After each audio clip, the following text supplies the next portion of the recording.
Thank you. Good afternoon, everybody, and thank you, Dr. Brantley, not just for the introduction, but for your extraordinary work to help save lives in Africa and here at home. As many of you know, I welcomed Kent and his wonderful wife, Amber, to the White House last month, and I was so moved by their deep faith, a faith that grounds their unwavering commitment to service, that I thought it'd be a good idea to have him back. He's gained a little weight since I last saw him. So Amber, you've been making sure he's eating properly. But Keith and Amber, you are an inspiration to me and to people around the world, and on behalf of all of us, thank you so much. Thank you.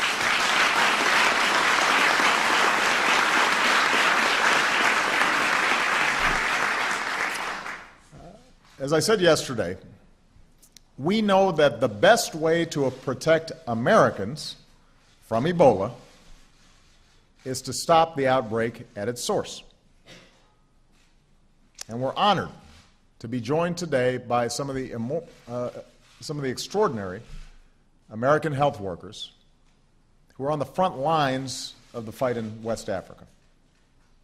We just had an opportunity to meet, to talk, for me to hear about their service in truly challenging conditions. And some of these men and women have recently returned. Others are heading there shortly. But all of them have signed up to leave their homes and their loved ones to head straight into the heart of the Ebola epidemic,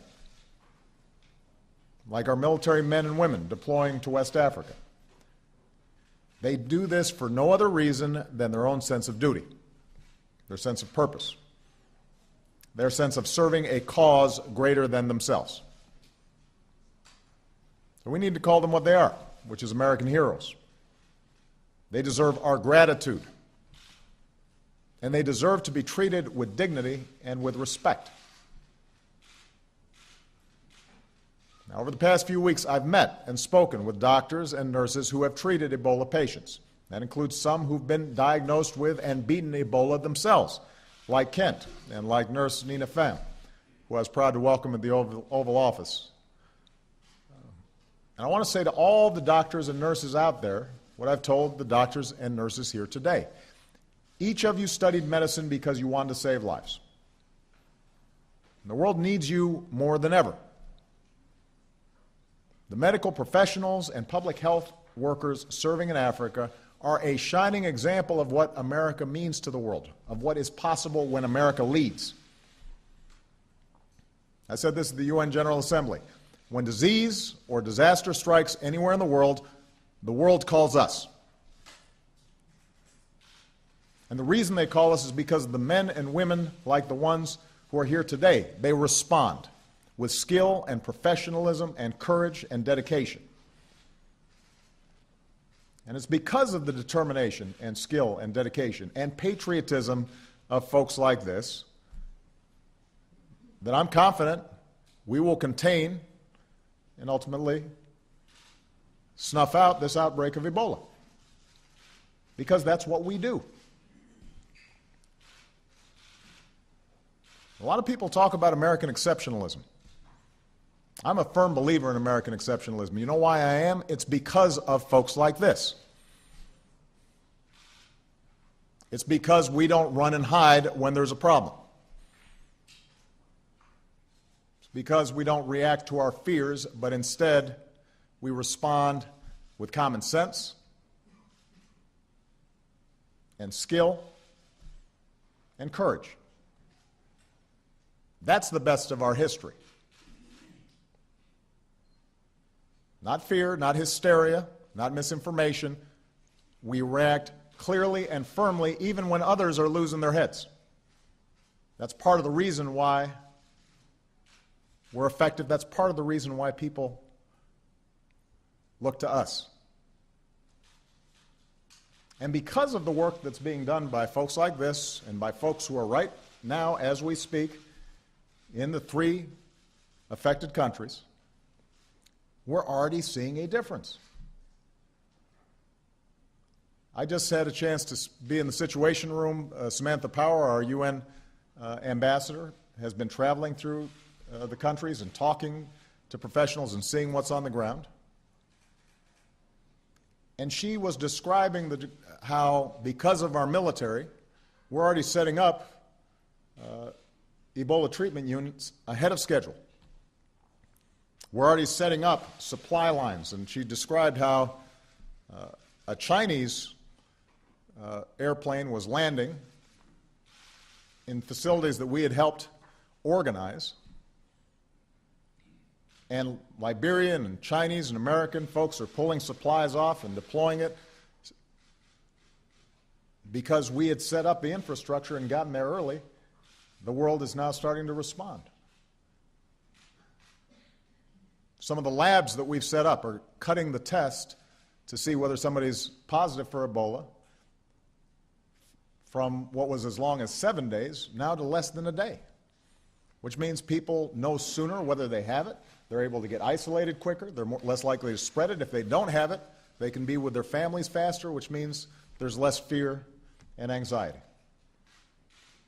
Safe burial practices have doubled in Monrovia, and we know that the way folks were treating the deceased was a major contributor to spreading the disease. Because of the leadership that we've shown on the ground, the mood in Liberia has changed.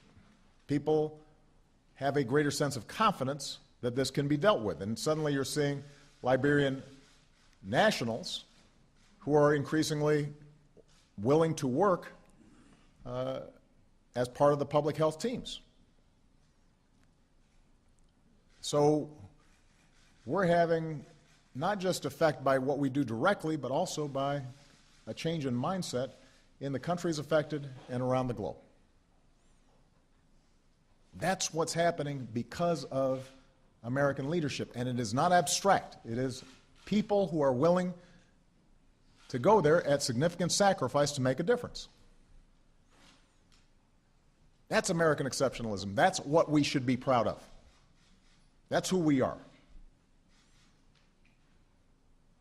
Now, none of this means that the problem has been solved. I don't want anybody to lose a sense of urgency. In those countries that are affected, this is still a severe, significant outbreak, and it is going to take some time for these countries to battle back. We've got a long way to go. But I do want Americans to understand why this is so important. This is not just charity. Although, Kent's faith is driving him to do that, and I'd like to think that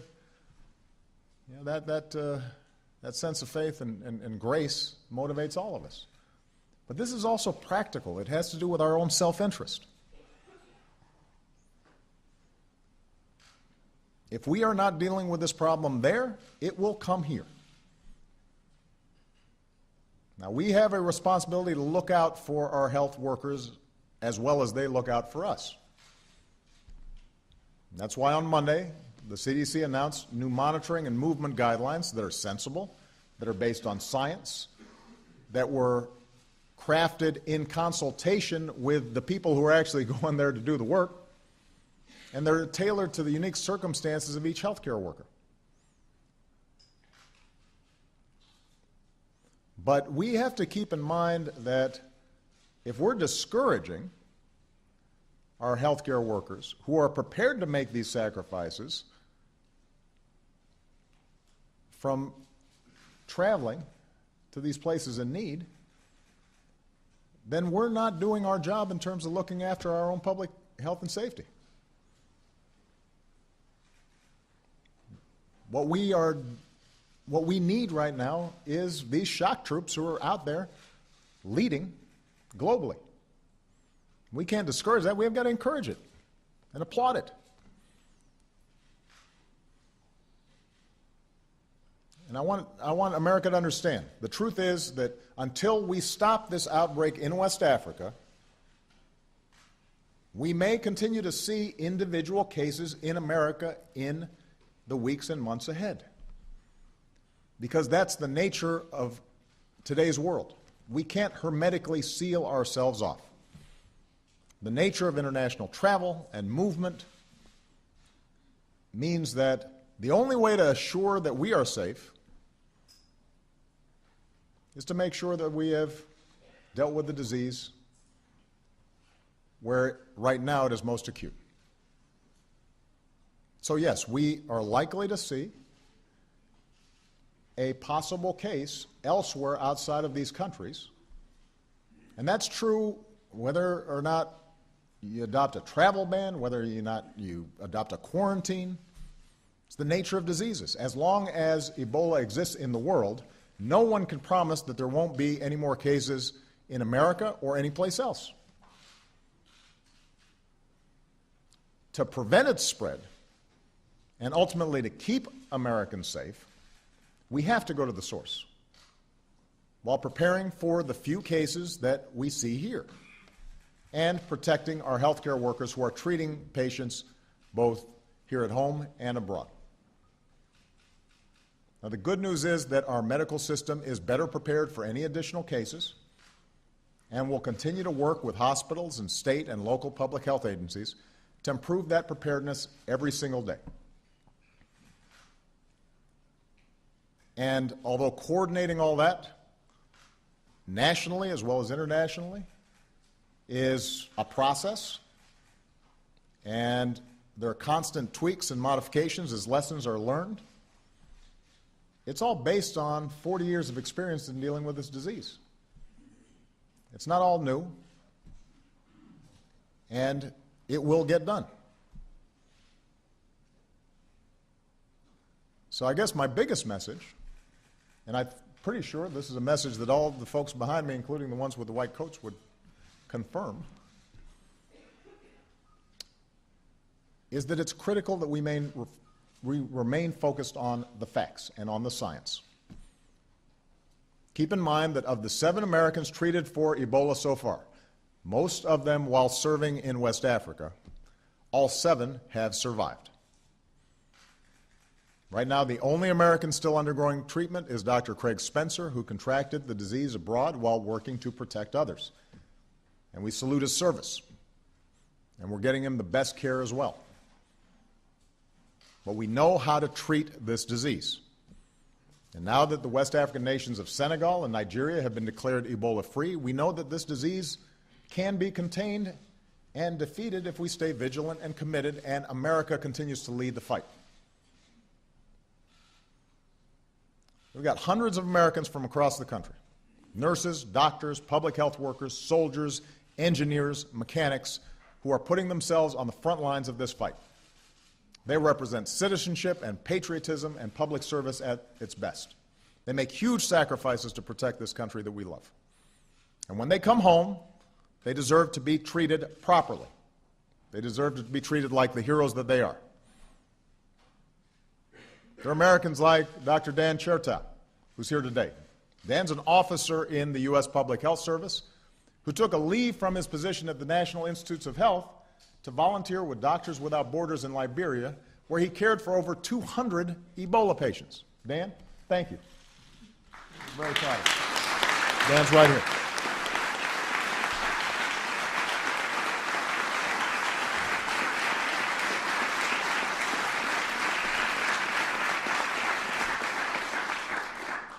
There are Americans like Katie Curran.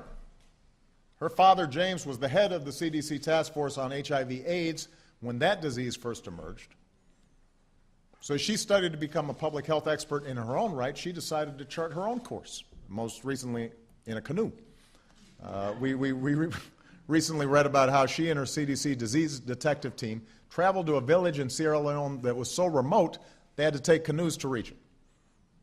And when they arrived, the chief who met them wore a Pittsburgh Steelers cap. So today, Katie has completed her mission. She's on her way home.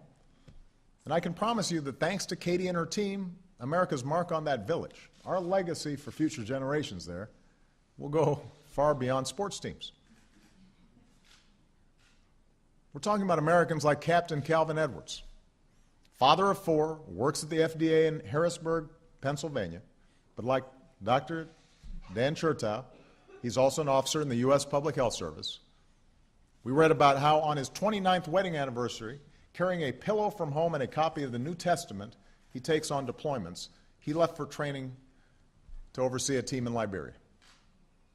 Not before he, but before he did, he made sure to buy his wife a dozen roses. And as he boarded the plane to Monrovia, Captain Edwards reminded his team of their oath to defend our country, and they responded with a rousing rendition of the Star-Spangled Banner. And they're all there right now, making us proud. Of the 69 public health service officers, like Dr. Chertow and Captain Edwards, who were chosen for this mission, not a single one declined. Not one. They all stepped forward.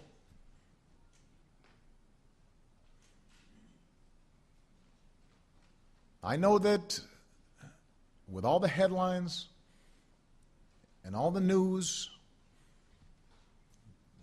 that people are scared. I know that Ebola has concerned them. But the reason I'm so proud of this country is because when there are times where we need to step up and do the right thing, we do the right thing. That's who we are. That's what we do. No other nation is doing as much to help in West Africa as the United States of America.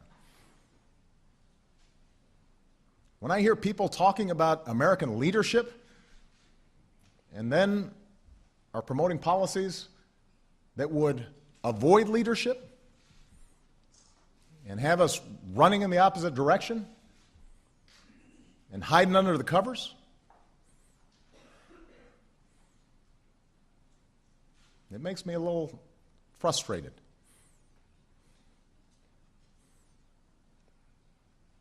We're at our best when we are standing up and taking responsibility, even when it requires us making sacrifices, especially when it requires us making sacrifices. And it's how we help others around the world that's important. And it's not just massive deployments of troops and equipment, as proud as we are of that, but it's also our skill and our compassion and painstaking effort and our ability to learn from mistakes that are made and our ability to work through problems that are really complicated and to see something through and not lose our heads, to have grace under pressure and apply ourselves with slow, steady effort, the kind that change and progress requires. That's what I want to see from us, the pride of a nation that always steps up and gets the job done. America has never been defined by fear. We are defined by courage and passion and hope and selflessness and sacrifice and a willingness to take on challenges when others can't and others will not. And ordinary Americans who risk their own safety to help those in need and who inspire thereby the example of others. All in the constant pursuit of building a better world, not just for ourselves, but for people in every corner of the earth. And that's how I know we're going to manage to contain the disease in America, because like the heroes like the ones who are here today. That's how I know we will fight this disease's spread as more nurses and doctors and medics and lab technicians and health professionals join the effort. That's how I know that ultimately we will end the outbreak in West Africa and will eliminate the threat that it poses to the world. That's how I know that we will not only save thousands, tens of thousands, potentially hundreds of thousands of lives, but also how I know that we will remain true to our ideals and our values. So I put those on notice who think that we should hide from these problems. That's not who we are. That's not who I am. That's not who these folks are. This is America. We do things differently. Thank you. God bless you. God bless the United States of America.